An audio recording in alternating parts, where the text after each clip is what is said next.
was exposed. With cameras aimed at them from every direction, he Ingram was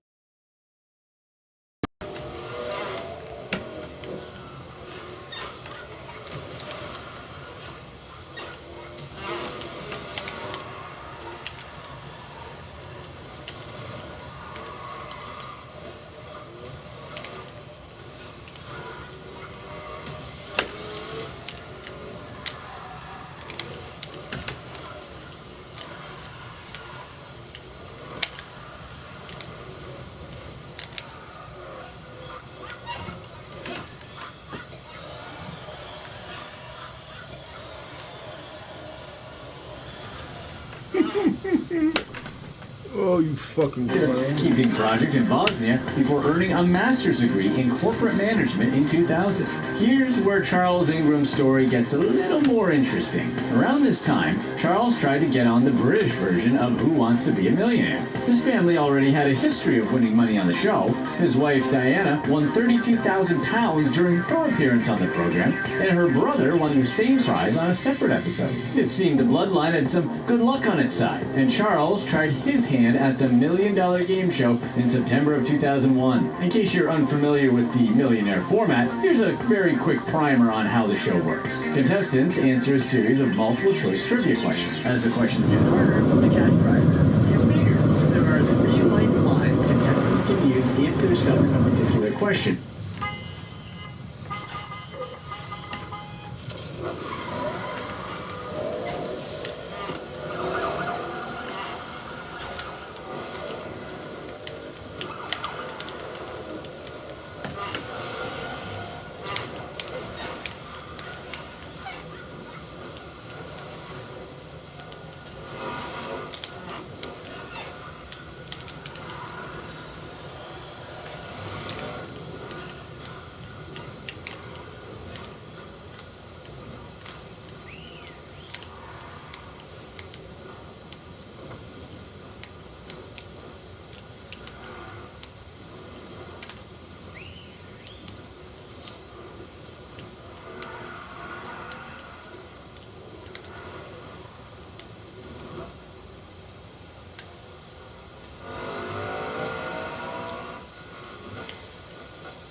But that's the only help they get. If they can answer each question correctly, they earn the grand prize of $1 million or £1 million in the UK. The British Millionaire first aired in 1998, hosted by Chris Tarrant, who remained the host until 2014. Prior to scoring the gig of a lifetime as host of Who Wants to Be a Millionaire, Tarrant was on the popular British kids program His Was, and made a name for himself as a radio host at Capital London. Tarrant rose to international stardom as the host of Millionaire, and the Friend the Game Show host ultimately played a vital role in Charles Ingram's story. To paint the full picture of Ingram's game show scam, we have to talk about another important character. His name is Tecuan Wittick, a college lecturer and self-described serial game show loser. Wittick tried and repeatedly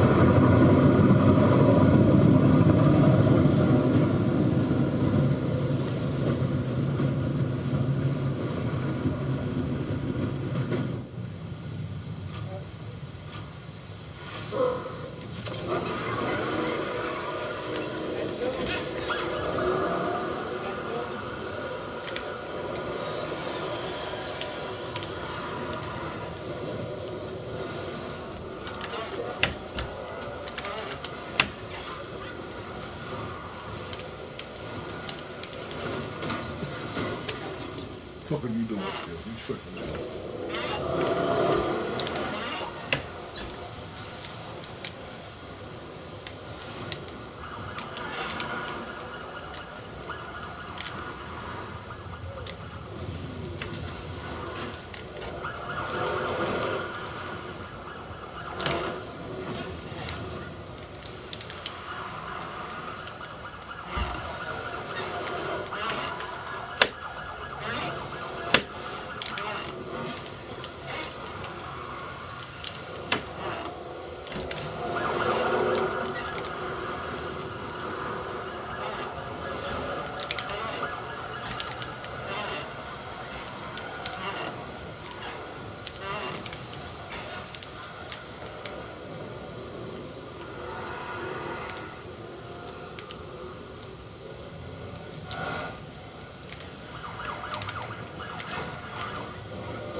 He failed to win big on various TV game shows and had even launched an unsuccessful attempt to get himself on Who Wants to Be a Millionaire. The same day that Ingram made his now famous appearance, Whittick played a pivotal part in Ingram's story, and all he had to do was cough. The elaborate scheme that defrauded £1 million from one of the most popular game shows of all time revolved around the simple act of coughing. It sounds laughably simple, but it's true. British Millionaire also calls the chair in which the contestants sit the hot seat. To get in the hot seat, one must win £1 million. Two associates on his side, planted strategically within the oblivious audience, helped him to do it. Charles had recruited the help of his wife Diana, who in turn reached out to Whittick, an old acquaintance of hers from the game show circuit. Whittick was in the building to play fastest finger when the Ingrams flagged him down and brought him in on their plan. The specific plan, as we learned earlier, was very, very simple. If Charles didn't know the answer, he would mull over each option out loud. When he said the correct answer, either Diana or Ewan would cough. Hard to believe that was the extent of their scam, but with his two guardian angels in the audience, Charles continued to move up the money board. Looking back at the execution of their plan, it becomes painfully obvious what they were doing. It doesn't help that Charles wasn't cautious in how he talked himself through each question. For example, the 32,000 pound UK album with Born to Do It, released in 2000. The lead profile, Steve Poplar. C for 1 or B for David. He didn't say out loud, but he was pretty sure the correct answer was C, for 1. When he didn't hear a cough, he knew something was wrong. He admitted he had no idea who D. Craig David was, even though Craig David was the correct answer. When the coughs confirmed Craig David was the right answer, Charles awkwardly backpedaled from what he had just said and picked D. Craig David out of nowhere. Nevertheless, the ruse was successful, and Charles stumbled his way up the board and won himself the grand prize of £1 million. While most people would be joyfully celebrating with their friends and family after becoming an instant millionaire, multiple people on the show's staff, including Karen herself, reported hearing Charles and Diana yelling at each other in the dressing room after the show. The reason behind their fighting was unclear at that point, but it was suspicious behavior nonetheless.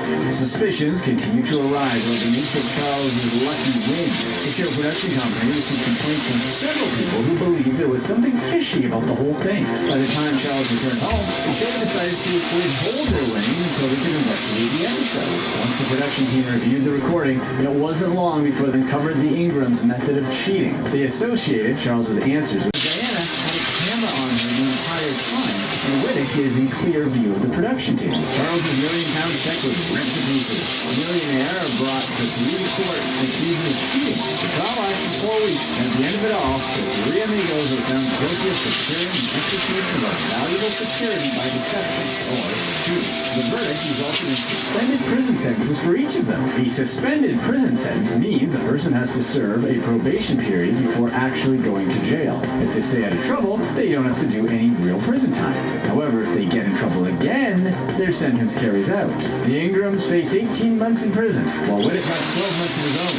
However, nobody ever saw real jail time, and they stayed out of trouble and off the game show circuit during their probation. They did have to pay some pretty hefty fines, £115,000 to be exact. Charles resigned from the Royal Engineers in 2003 and stripped of his rank of a major. A lifetime of hard work and dedication vanished in the blink of an eye. He is no longer Major Charles Ingram.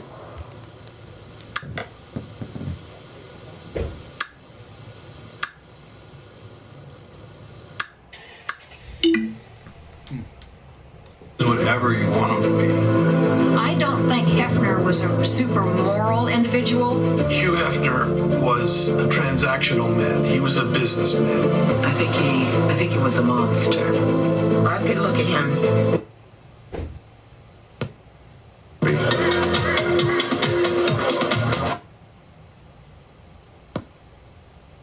Got a hold of her right here, but she's squashed. The situation may seem grim, but Everything is fine. There's no broken legs or anything.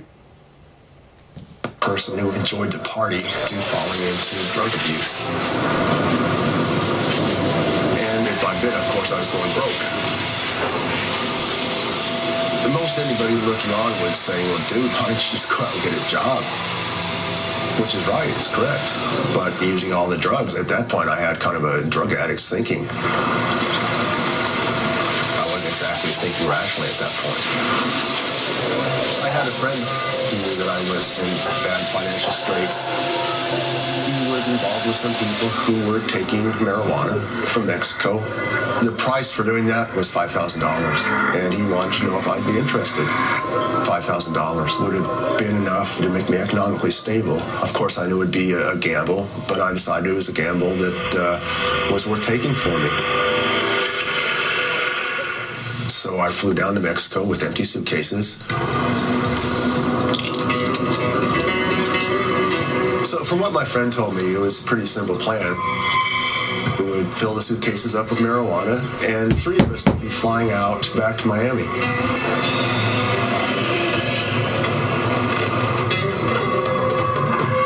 It was my first meeting of my employer, called Dutch. It was marijuana, and he was in charge of the other guys. First thing he did, he looked at me and he says, well, you're kind of a big guy. You're kind of a big guy, huh?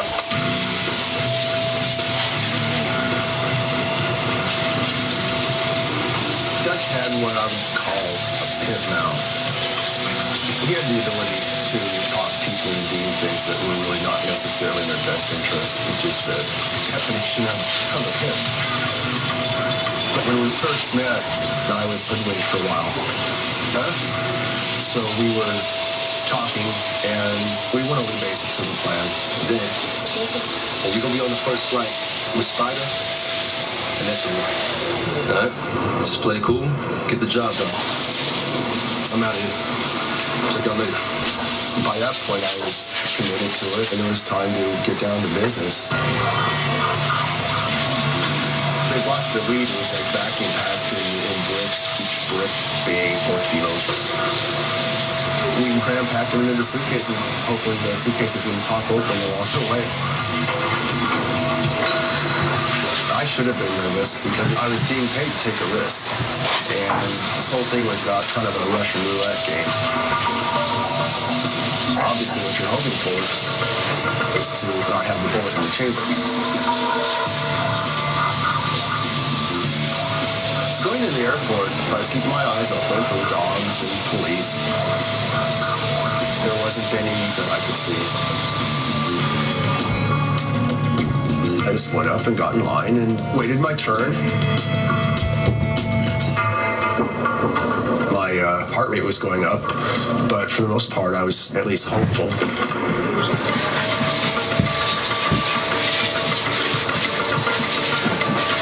So I was put the bags.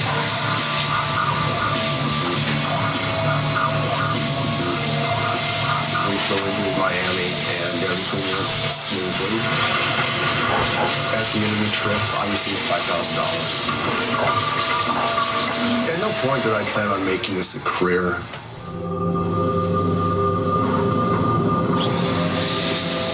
Back in Miami Beach, my life was going very well. I was pretty much on an upswing, and I was doing construction work, and I blew my back out. And I'd never had such pain before. The gist of it was I was bedridden for about 3 months, and what money I had went to doctors. I couldn't pay the bills. Again, I was broke, and that was a pretty fearful proposition. It brought me to a point of desperation, and knowing the people that I've known, I decided to give them a call to see if there was a way that I could make some money. So I talked to Dutch, and he told me he had something different going on. I don't see that.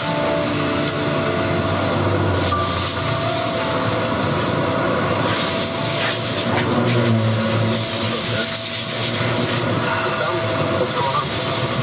He told me his old enterprise of taking marijuana from Mexico had come to an end because he kept having people get arrested. I got some new in the work. Running out of something that he didn't have many details to it. And I don't think he knew the details at that point in his own self. The only thing we got to do, step up. What are you talking about? It's cocaine. It put me in a lot of consternation about switching over to that product, especially since I'd had a family member who had a horrific problem with cocaine years earlier. Dutch told me that it would be just as easy as it had been to take marijuana out of Mexico City. so messed up that it was easy for me to just fall back on doing this. There was economic necessity or greed or whatever word you want to use. Big money. Just went ahead and made this turns out, fateful decision to go ahead and do this. Are you in or what? That's what I'm talking about. He told me that there was going to be a partner, and at first he mentioned a name, and the name didn't register. This guy named Jake. Who? Jake. And then just by happenstance, this fella comes walking by. I don't believe this, man. That's the guy right there.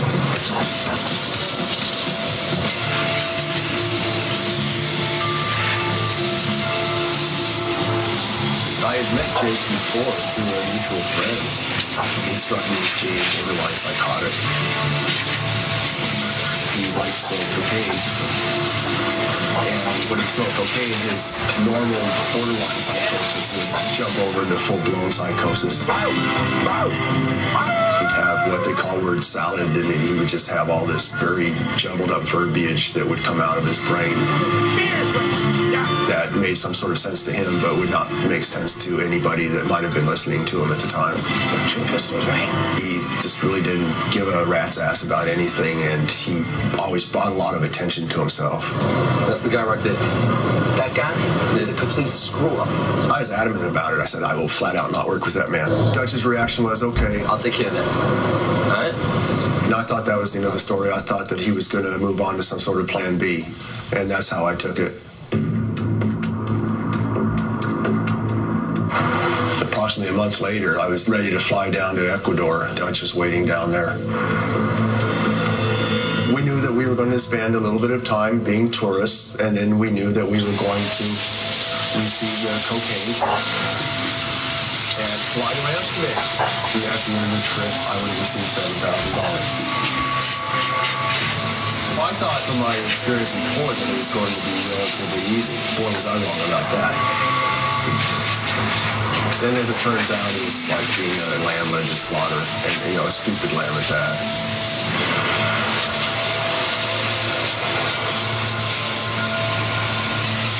On Black, which I'd never heard of this guy before, so that was fine with me.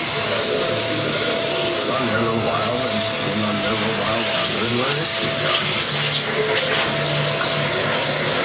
So I'm sitting with my thumb at my ass, all because this jackass can't get himself into a taxi cab and come out to get me as he's supposed to. But I'm waiting for John Black. And then all of a sudden, in through the door, who do I see?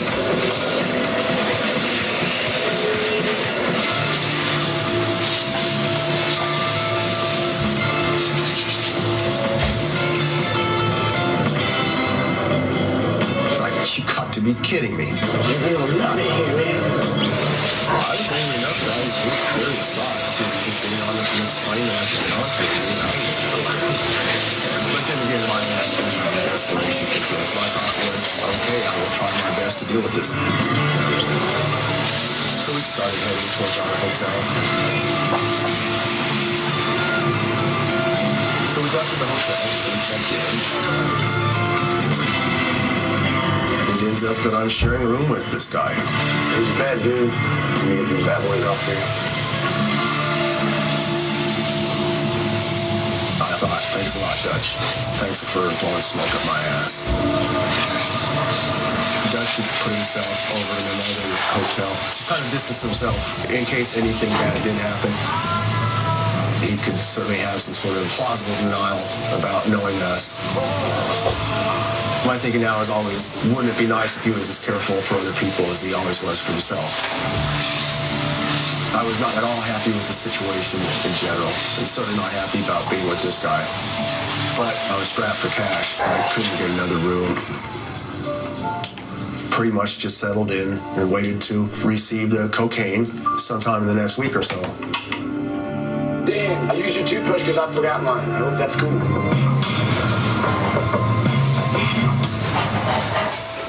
National Geographic proudly celebrates Black History Month. Here we go. Let's ghost gun. 2 girls fucking on the door. Cocaine, heroin, and ecstasy. Hands up! To catch a smuggler, new season tonight at 9 on National National Geographic. My biggest challenge right now is my heat source. My firewood's wet and I've got to get it under cover and get it dry. I should be thinking more about safety. Like Below Zero, The Next Generation, Tuesday at 8 on National Geographic. You look really nice. You look so cute.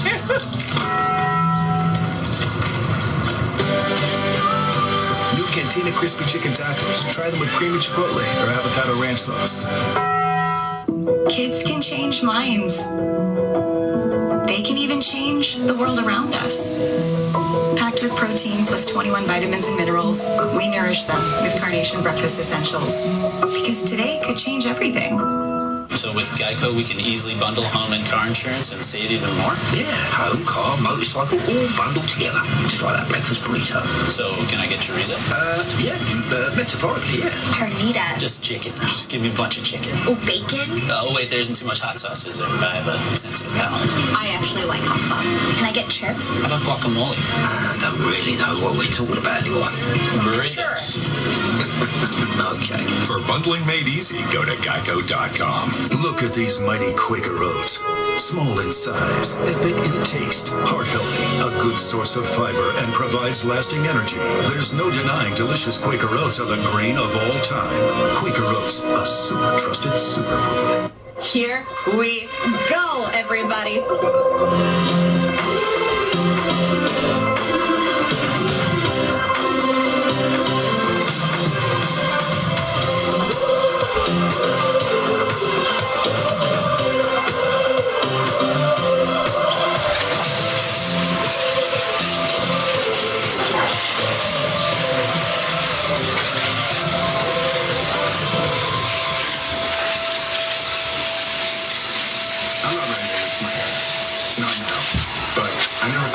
Solution. Now I use Keeps, the easiest way to keep my hair. And I can get my treatment without leaving the couch. Go to Keeps.com to learn more. The Batman calzone from Little Caesars might make you feel like Batman, but could you really be the Batman? Never mind, but ordering the Batman calzone will make you feel like a superhero. The Batman, it eaters much for. Pizza. Team, it's been a grind, but I think I've aged you well. Some might say perfect. Who's ready to show who's the chief? I woke up feeling the cheesiest, coach. Cheese It, official sponsor of the college football playoff. I don't feel safe here.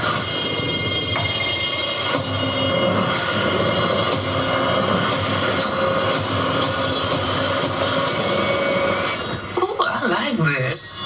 Death on the Nile, rated PG-13. Our world is full of wonders no one has ever seen before. That's next level. That was amazing.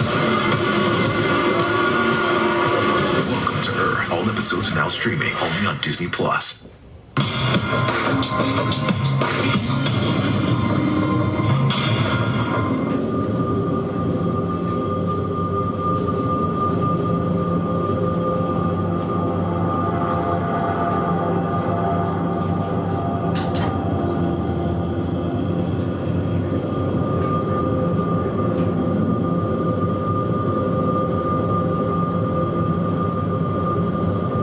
So I spent several days in Quito enjoying the town and looking around.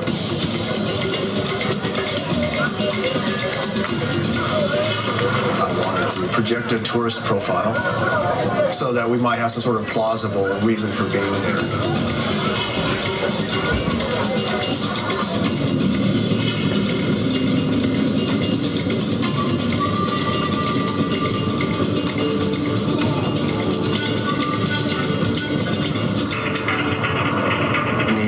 Jake and I just hung out around the hotel room. I was really surprised because he was very mellow, didn't do anything stupid, and I thought, okay, well, maybe things will just go smoothly and be all right. So at the end of the week, fun and game times were over, and it was time to get down to business.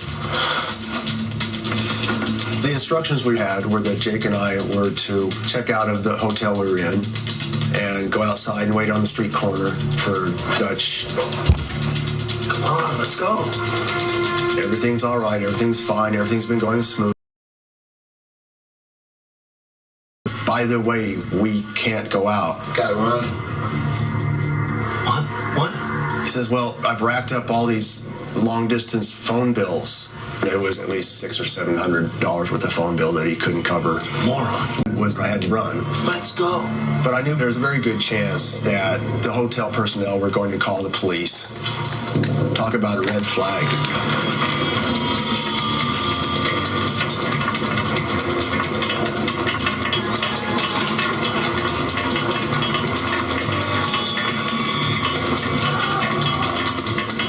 Committing a crime right before you're going out to try to smuggle cocaine, that was absolutely really stupid. I knew it was just a matter of time until his carelessness would affect me as well. Finally, Dutch pulls up with the Colombian guy. This is the guy with all the drugs. I was ready to get the cocaine and go about our business. In the SUV, Dutch told us to not pay any attention to the Colombian guy. Stop looking at him. Look out the window. What's up? I could tell he was kind of nervous and kind of agitated. Cocaine was basically a whole new thing. We pulled up to a fairly deserted spot. My thought was just get the cocaine and then get out of there. And there were the forcing cases. They had cocaine built into the sides. What y'all waiting for, man? Grab the stuff. Let's go. Hurry up.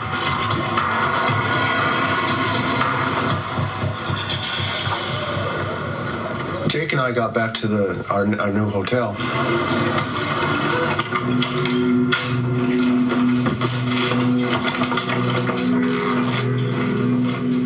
We opened the bags up.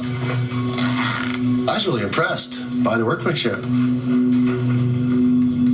They had put the cocaine into the innards of that metal band. I said, wow, yeah, we're good to go. We sprayed the inside of the bags with like a masking agent. Then we packed it full of the stuff that an average tourist would buy. The idea is somebody opens it up, is like, oh, okay, here's your touristy stuff, and okay, you're good to go, pass on your way.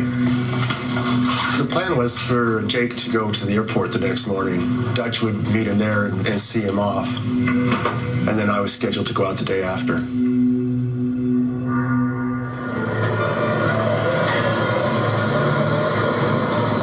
Jake had gone to the airport that morning. I was sound asleep. I didn't hear him go. But the next thing I knew of anything was being woken up out of sound sleep. I remember the quote very vividly. Dutch said, well, Buddy Boy just went down. He told me what he had seen because he'd been observing the whole thing.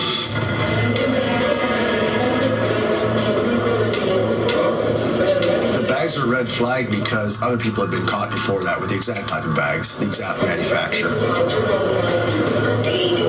He stood out. He was pulled out of the line.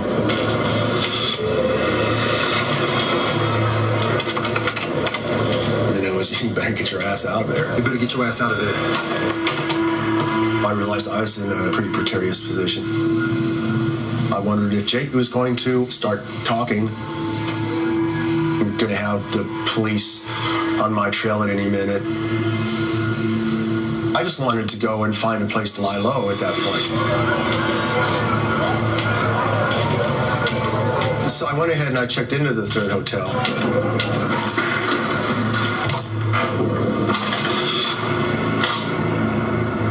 So I gave a call to Dutch on his cell, and he arranged a meeting.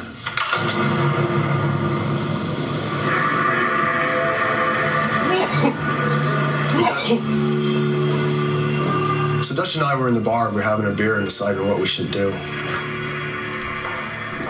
I wondered if he was going to start squealing on everybody around him, and that made it pretty much impossible. He had been in contact with the people that he got the cocaine from and made a deal that I would get the cocaine back to them. They were going to give most of the money back. Dutch would give me a fee. Just get him to buy it back. You get rid of it and you get paid. And that's an opportunity too good to be missed. That sounded like a good plan to me. At least I'd get something out of it. So by the end of our conversation, what we had decided on was that I was going to go back to my hotel and wait to be contacted by the Colombians. And he was going to go back to Miami and wait for me. When Dutch and I parted, I expected to see him back in Miami Beach sometime in the next week or so. It was inconceivable to me that if I was going to see him, it was going to be in hell on earth.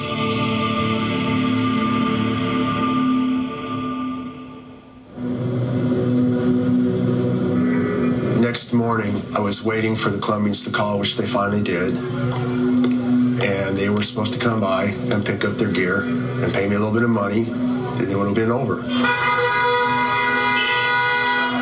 That was a good plan. A better plan probably would have been for me just to dump the stuff and get out of there. But in reality, and I didn't know it at that time, but in reality, I was already screwed.